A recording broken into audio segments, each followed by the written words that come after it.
There are new and disturbing allegations about the abuse by the Chinese government towards the mostly Muslim Uighur population. According to reports released this week by the Associated Press and the Washington-based think tank, China is trying to curb the population growth rate of Uyghurs by forcing women into abortion, birth control, and sterilization.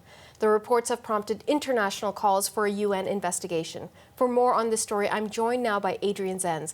He's a senior fellow in China Studies at the Victim of Communism Memorial Foundation. He joins us from St. Paul, Minnesota.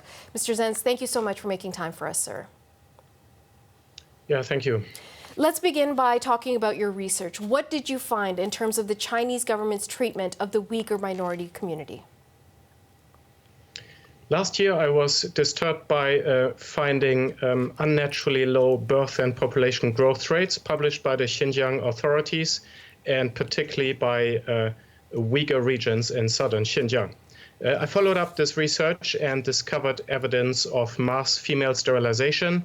14% of all women of reproductive age in one Uyghur county and 34% in another, complemented by targets to implement at least 80% of women with long-term effective birth control mechanisms, which includes the insertion of intrauterine contraceptive devices and sterilization.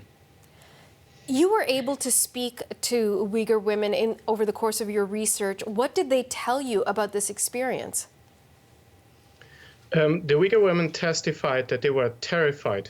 Their homes were visited by police, and the police would visit not only religious material, but also looking for illegal children.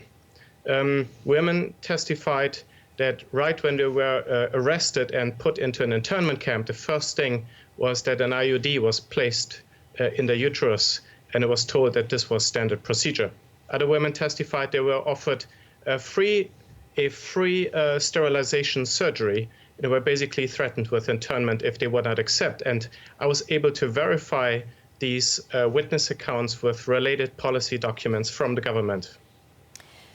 Mr. Zenz, if these allegations are true, why is China trying to control the Uyghur Muslim population within its borders?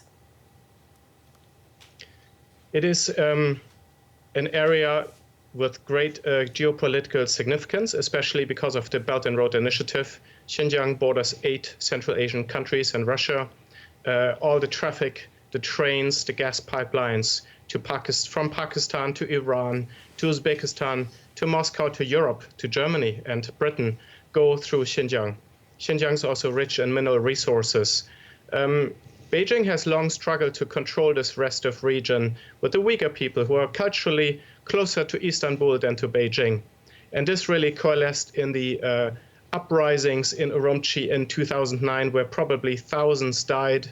And since then, Beijing instigated and set up an unprecedented police state in the region, trying to control this restive area and forcibly assimilate them into the Han Chinese majority culture. How else is this assimilation or re-education process working? One of the most draconian measures that the government is doing in the region is putting between 1 and possibly close to 2 million adults into internment camps.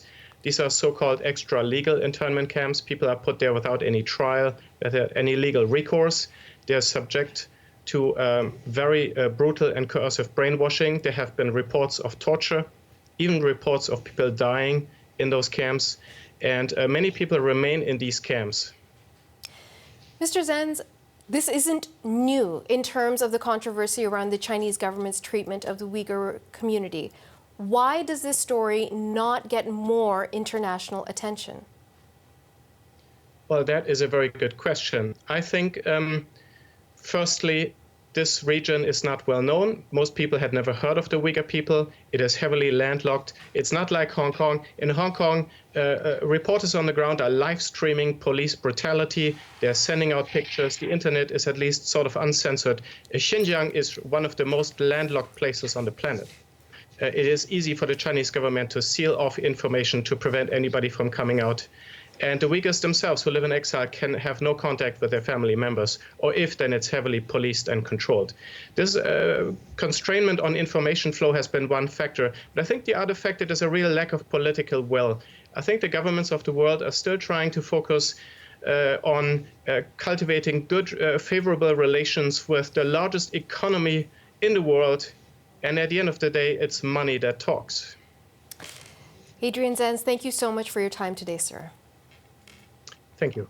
Adrian Zenz is a senior fellow in China Studies at the Victims of Communism Memorial Foundation.